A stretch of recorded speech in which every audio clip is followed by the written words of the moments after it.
tô falando do caso do Gilberto, né?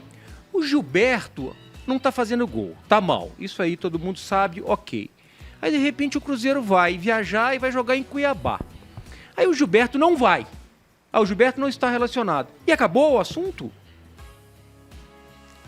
Na minha época, eu tinha que rebolar se a gente tivesse que omitir uma informação da imprensa. Mas por que não foi? Não foi porque ele está com um problema. Qual o problema particular? É claro que tem determinadas informações que elas são internas, né? Mas tem determinadas coisas que as pessoas estão, acho que, aceitando muito fácil. Não sei qual é a sua opinião. Boa noite. Já começamos de pé embaixo, né? Então vamos lá. Fala aí. Segunda-feira boa essa. Lio, boa noite. Boa noite, Bob, CJ. Salve. Domênico, o que eu tenho reparado muito? Os clubes, desde a pandemia, fecharam em definitivo. Eles não vão abrir mais para aquela presença da imprensa que existia diariamente dentro do CT. Os setoristas não podem acompanhar os treinos, mas a impressão que está me dando, é que, invariavelmente, lá de dentro, saem informações para ver se a turma aqui fora se contenta com alguma coisinha e tal. O que aconteceu na história do Gilberto? Sábado, um pouco antes do jogo, o Samuel Venâncio foi o primeiro a divulgar que o Gilberto já estava acertando a rescisão de contrato com o Cruzeiro. O GE.com foi lá, apurou, sem dar fontes, sem citar nomes. Mas tem pessoas de dentro do Cruzeiro que confirmam. Quer dizer, confirmam sem ser oficial. E aí acaba o jogo, a imprensa vai para cima do treinador, que está lá com 1 milhão de coisas na cabeça dele para responder. Atuação do time que não engrena, ainda tem que falar sobre o Gilberto. Que deu uma resposta protocolar, né? Protocolar. O Gilberto não foi a primeira dispensa do Cruzeiro esse ano. Tem que lembrar que o Henrique Dourado chegou aí no início do Campeonato Brasileiro, também com status de contratação, jogador experiente, artilheiro, consagrado. O Henrique Dourado foi embora e até hoje também nós não tivemos muita explicação por que o Henrique Dourado foi embora. Pepa. Aí o Pepa saiu e permanece o silêncio, sabe? Isso é que eu acho assim, volto a dizer, eu acho que a torcida do Cruzeiro merecia um pouquinho mais de consideração. A torcida do Cruzeiro absolutamente não sabe nada o que está acontecendo. O que a gente viu desde que o Zé Ricardo chegou foi um retrocesso. Eu não estou culpando o Zé Ricardo. Não vai dizer que eu estou falando que a culpa é dele, porque ele chegou já no meio do caminho. E é muito difícil um treinador chegar no meio do campeonato. Agora, a mudança até aqui pode ser que o Zé Ricardo vença todos os jogos, vença o Flamengo, vença o Clássico no final de semana, que o Zé Ricardo comece a brilhar. Até aqui, a mudança foi trágica. O Cruzeiro dispensou o Pepa e não pensava em Zé Ricardo, não. O Cruzeiro tinha alguma outra coisa em mente. E o que a gente está vendo é um desastre. Felizmente tem um lado bom. Vamos falar de coisa boa também, porque está começando a semana, né? Hoje é segunda. Os meninos do Sub-20 brilharam. 2 conquistas. E mesmo assim, numa estratégia do futebol profissional, Domênico, eles tiraram 2 garotos da decisão contra o Grêmio, levaram os meninos lá para Cuiabá para passear, né? As substituições que o Zé Ricardo fez sem aproveitar um dos meninos demonstra que ele não está sentindo firmeza, ele não está sentindo confiança nos garotos. Mas tem rapidinho e depois a gente fala mais, né, Bob? Daqui a pouco você chama o primeiro break aí. Tá, beleza. Hoje eu tô num bom humor que você não tem noção. Eu vou contar depois um pouquinho. Aqui, o Dodô falou de ser uma entrevista protocolar. Pode ter sido protocolar, Dodô, mas na fala dele, ele se contradiz. Porque há algumas semanas atrás, ele chega, e foram poucos jogos com o Zé Ricardo, né, gente? Vamos ser sinceros, poucos jogos. Mas 14 dias treinando pro time jogar do jeito que jogou. Jogos pra mudar, porque quando que a gente escuta o treinador? Durante a semana a gente não escuta. Tá, você disse pra mudar o discurso. Pra mudar o discurso. Ele chega falando que vai oportunizar e dar... Oportunizar é muito Celso Roth, eu gosto dessa palavra. É muito Celso Roth? Então eu vou tirar porque não é volante. Ele vai dar a oportunidade ao Gilberto até para recuperar o atleta, porque ele confia e acredita no Gilberto, que realmente é bom jogador, mas por aqui não passa uma fase legal. Agora, a resenha dele, e acho que não sei se nós temos essa parte aí, passamos hoje pela manhã no 98 Esporte, se quiser reprisar, ele fala que foi uma decisão conjunta do clube, da diretoria e da comissão técnica. Mas ele não fala qual é o motivo. Né? Foi uma decisão interna. Porque é o seguinte, E eu já tratamos vi... do assunto interno. Eu já vi, não sei se o Guilherme já viu, o jogador tá com problema com a esposa, com a sogra. Aí ele chega no treinador e fala assim, professor, eu não tô bem não. Me deixa fora desse jogo. Eu não queria que a imprensa soubesse que eu tô com problema com a minha esposa, não. Me deixa fora. Aí, você chama o diretor de futebol, você chama o diretor de comunicação e fala assim, ó, o Bob não vai estar com um problema particular. Ele não quer que esse problema seja levado. O que a gente vai falar a respeito do Bob? Ah, foi uma decisão, vamos tirar ele um pouco, não sei o que e tal. Coincidentemente, o Bob não tá fazendo gol. E aí a gente tem que levar uma explicação para a imprensa, né? Ele falou que foi uma decisão tomada em conjunto e não explicou por quê. E aí todo mundo meio que... Eu tô falando do Cruzeiro, CJ, mas eu podia falar do América também, eu podia falar do Atlético também. Assim, o que vem de lá para cá, né? Até por conta disso que o Guilherme falou, não tem mais imprensa no dia a dia do CT, nós estamos engolindo muito fácil.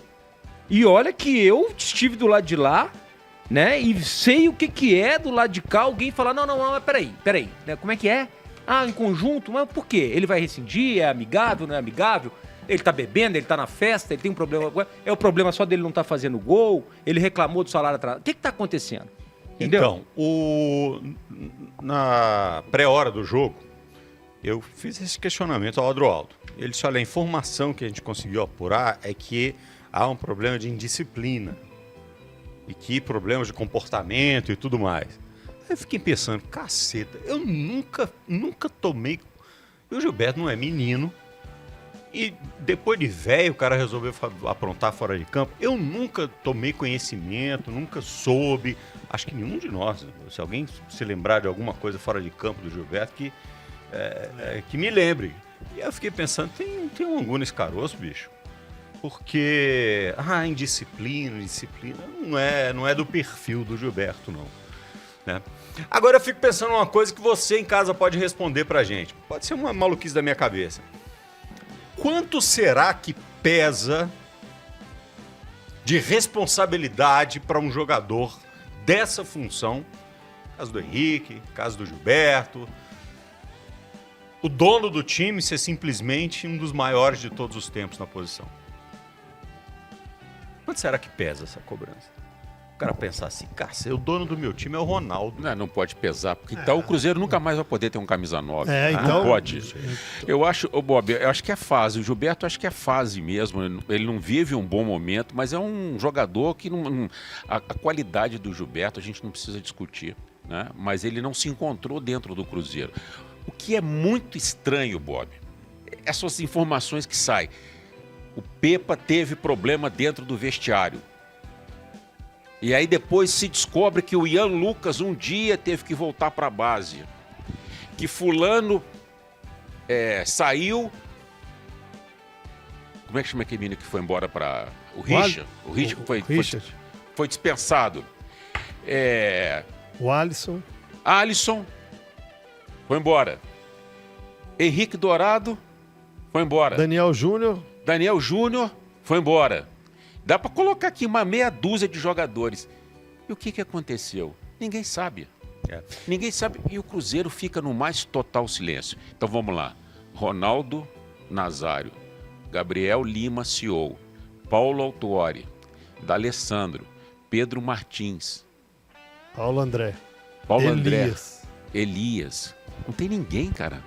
Ninguém pode vir a público aí e falar, torcida do Cruzeiro, peraí, a gente precisa muito de vocês, então a gente está devendo. Não, mas agora o Cruzeiro tem dono. O discurso agora, o Cruzeiro tem dono, fala quando quer, entra no clube quando o clube quer que alguém entre e tal. Tá bom. Está vendo aí o programa de sócio-torcedor, quanto despencou. A gente vai ver aí arrecadações que o Cruzeiro poderia lotar o Mineirão com o ingresso lá em cima, vai ter que baixar o ingresso para poder ter público no estádio. Então tem a contrapartida, que não está sendo boa, não. Vamos ver mais uma aí, vai. Fala galera do FPP, Bob, CJ, Domênico, boa noite pra vocês aí, Guilherme. Eu vi o Bob falando no começo do programa que o Cruzeiro teve 14 dias pra treinar, pra poder apresentar o que apresentou ontem. Mas, gente, treinador ruim, a pior coisa que você pode fazer é dar tempo pra ele treinar. Porque quanto mais ele treinar o time, pior o time vai ficar. O treinador é fraco. O time já não tem qualidade, o treinador é fraco, o resultado só pode ser esse. Não tem como. Aqui é o Marcelo de Betinho, abraço pra vocês aí, sou fã de vocês. Valeu, Marcelo. Você acha que é esse o caso, CJ? Então, E não tem nada que vem bom depois de então. Não foi o Ricardo Amado que falou isso? Né? Então, não tem sabe nada por quê? bom que Não, vem é porque depois o torcedor, por mais que ele fale com paixão, Bob, tem um fundamento ou tem uma razão nessa fala. Claro que o sentimento, a paixão, pode ali às vezes dar uma maquiada na razão, mas no fundo do coração de gente, todo mundo aqui, do torcedor, o Zé Ricardo, quando o Pepa caiu, o Zé Ricardo era o nome que a diretoria falou assim, sabe por que nós demitimos o Pepa? Porque o Zé Ricardo é o nome que tinha que estar aqui, desde quando saiu o Pessolano. Esse sim tem a ideia de jogo que a gente pensou desde... Pra mim não passa isso, não foi isso. E nada contra o Zé Ricardo, porque eu acho até injusto, são 4 jogos, Gui, são 4 jogos. São 2 empates, uma derrota e uma vitória. É cruel. É cruel nós chegarmos e falar trabalho péssimo, treinador péssimo, péssimos números. Tem uma vitória, tem uma derrota e 2 empates. É cedo, só que não me parece convicta a escolha do Zé Ricardo por parte da diretoria. Dodô, você já trabalhou com quantos treinadores? 40. 40 treinadores. Gui, tem essa conta na cabeça? Não? Uns 14. 14, muito. 14? É, acho que sim. Conta 40? O Dodô ficou 20, eu fiquei quase 11. Tá bom. Eu fiquei numa época que o Atlético trocava de treinador 3 vezes por ano, né? Igual no uniforme, né? Moedores de treinador. Então vou no você aqui. Você trabalhou com 40 treinadores. Sim, Você trabalhou com treinadores muito bons. excelentes. Excelentes. Sim, Trabalhou com treinadores medianos. sim, E trabalhou com treinadores ruins. sim. Muito bem. Baseado no que disse aí o nosso ouvinte, o treinador ruim, eu gostei dessa colocação. O treinador ruim, quando ele tem tempo para trabalhar, atrapalha. Atrapalha. Acho que atrapalha sim. Porque o jogador saca o treinador que é ruim. O jogador, em 3 treinos, ele fala assim, esse cara não sabe nada. E a partir do momento que você tem tempo demais, você começa a encher a paciência do jogador que sabe que tá ali e que já botou na cabeça que aquele treinador não sabe nada e eles já foram para dentro do vestiário e já chegaram a um consenso de que o treinador não sabe nada, não tô dizendo que é o caso do Zé Ricardo. E vão pro treino sem nenhum tesão. E aí fala assim, cara, isso que o cara tá explicando não vai adiantar, não vai resolver, a gente não vai ganhar. E quanto mais tempo você leva nesse processo, pior fica o ambiente. E nós temos mais que ser fácil justo. de perder o jogo seguinte. Nós temos que ser justos, Bob, porque aí pegam um recorte e vão falar que a culpa, ou vão enxergar e ouvir que a culpa é do Zé Ricardo. Volto e repito aqui, 4 jogos é injusta qualquer crítica. Em 4 jogos nós falarmos o trabalho do Zé Ricardo é péssimo, ou o trabalho do Zé Ricardo é ótimo. Nós tivemos o Cuca com diversas conquistas, com 6, 7 derrotas consecutivas no Palmeiras e no Atlético.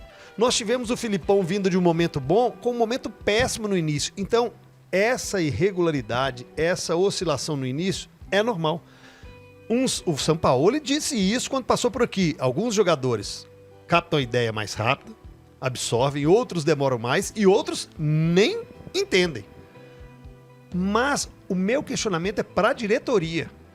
Era esse o nome? O Zé Ricardo era a certeza absoluta desde o início do trabalho? É um questionamento, é uma pergunta. Mas é muita sacanagem agora nós colocarmos só na conta do Zé Ricardo. Sim, e aí por isso tem uma pergunta aqui do Rafael Araújo, eu vou transferir ela para o Guilherme. Fala, Rafa. Qual é a dificuldade na imprensa mineira, Guilherme, em reconhecer que o time do Cruzeiro é horrível? Eu não acho o time horrível, eu não acho. Eu acho que esse time ele desandou num determinado momento. Eu acho que tem elencos no Campeonato Brasileiro que têm uma qualidade menor do que a do Cruzeiro. O Cruzeiro começou o campeonato em 6 jogos, venceu 4. Se a gente colocasse nessa proporção aí de 2/3 de vitória, faz a conta aí, Dodô. 26 jogos por 3 pontos. 3 vezes 6, 18, 3 vezes 8, 78 pontos. Isso é pontuação de título. Ok, não vai vencer as 26 partidas. Que dessas aí ele empatasse aí mais umas 8, tá? O Cruzeiro ficaria em torno de uns 65 pontos. É uma pontuação excepcional. O time começou bem o campeonato. Alguma coisa aconteceu lá dentro. E aí desandou. E quando desandou, começou em todos os setores. E por incrível que pareça, o que era o setor mais fraco do Cruzeiro, o mais limitado, é o único que hoje está jogando bem, que é a defesa. Não toma gol, né? A torcida tinha mais receio era a defesa do Cruzeiro, que não passava nenhuma confiança, o Castan chegou aqui desacreditado, né? Desacreditado. Neres, quando entrou no time, ninguém acreditava. Temia pelo que ia acontecer. A defesa se ajeitou, Bob. Arrumou lá atrás. Agora, do meio para frente, o Cruzeiro foi se perdendo. O Bruno Rodrigues fazendo um campeonato muito bom, com possibilidades de ir embora. O Bruno se aborreceu porque não foi, não quis continuar. Mas para mim, Bob, tá dentro do vestiário a explicação disso tudo. Eu até discordo um pouco do Gui. Assim, acho que defensivamente o time do Cruzeiro, desde o Pessolano, é um time que me agradava. Defensivamente. Com o Pessolano, com o Pepa, com o Zé Ricardo, passa por valores individuais, como vocês citaram aí, Castan, Neres, o Lucas Oliveira ano passado, Zé Ivaldo ano passado. Nós temos defensivamente bons nomes do Cruzeiro, né? Na Série B, o William Oliveira, o Neto Moura, aí a parte mais na volância ali. Mas, Bob, o diretor do Cruzeiro veio a público falar que a disputa era para o 12º colocado, para a 12ª colocação. Qual que é a expectativa também? Vamos trazer um pouquinho para o nosso lado aqui. Qual que era a expectativa da imprensa e do torcedor? Que o time do Cruzeiro buscasse G6? G7? Não, é porque G8? teve uma arrancada muito grande. Então, mas essa arrancada que foi fora da curva. Então, mas aí é que tá o negócio. Mas tá pendurado, porque, assim, né, CJ? Voltando um pouco mais... Mas porque vai ao encontro do que o torcedor falou, gente. É claro. O time do Cruzeiro tem limitação técnica. Mas é uma falta de percepção, porque é o seguinte, cara, é a hora da largada. O Guilherme gosta muito de Fórmula 1, ele sabe. Saiu no bolo, bicho. E aí saiu no bolo, quem tava na frente bateu ali no guarda-reio, deu uma confusão, não sei o quê. O cara que saiu na 6ª posição, de repente deu uma arrancada. Ali na frente o carro dele não tem potência, não tem aerodinâmica, não tem tração, não tem não sei o quê. Ele vai cair, vai perder posições. Ô Bob, o discurso dentro de um clube grande não pode ser esse de que vai ficar em 12º lugar e que vai brigar para não cair. CJ, se amanhã o Rodrigo Carneiro entrar nessa porta aqui e falar assim, gente... O nosso objetivo aqui, é a rádio ficar em 8º lugar aqui. Tá louco. Entre todas as rádios de Belo Horizonte, 8º lugar tá bom, hein? Qual que é o estímulo, CJ, que você chegaria aqui amanhã às 8 horas da manhã para fazer um puta de um programa para ser o líder de audiência? Não, o chefe falou 8º lugar. Isso não existe dentro de um clube do tamanho do Cruzeiro. A diretoria começar o campeonato falando que é time para ficar em 12º lugar, que é para somar 45 pontos, que é para não cair. Essa não é a mensagem que um líder passa para o seu grupo. O líder tem que virar para o grupo e falar, eu confio em vocês. Nós vamos brigar lá em cima. Nós podemos não ter o craque do campeonato, mas nós temos aqui, coração, nós vamos brigar. Aí começa com essa história, nós vamos lutar para não cair. Tá aí, tá lutando para não cair. É o que vocês falaram lá atrás. Então vai lutar para não cair. Mas você preferia, então, o discurso de outra diretoria que falou que o time ia competir como se fosse Real Madrid, que iam colocar o campo para cima para o time subir e que a camisa tá me tirar pesa, do sério, que é gigante. Você tá querendo me tirar do sério. Mas esse discurso ilude torcedor.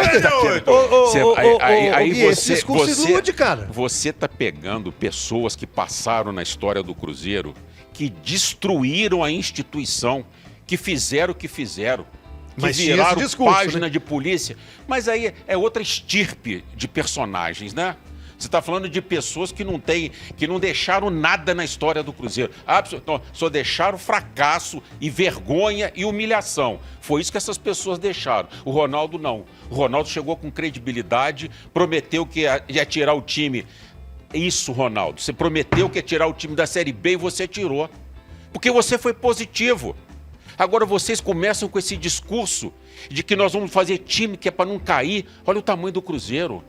Olha o tamanho dessa torcida. Olha a nossa história.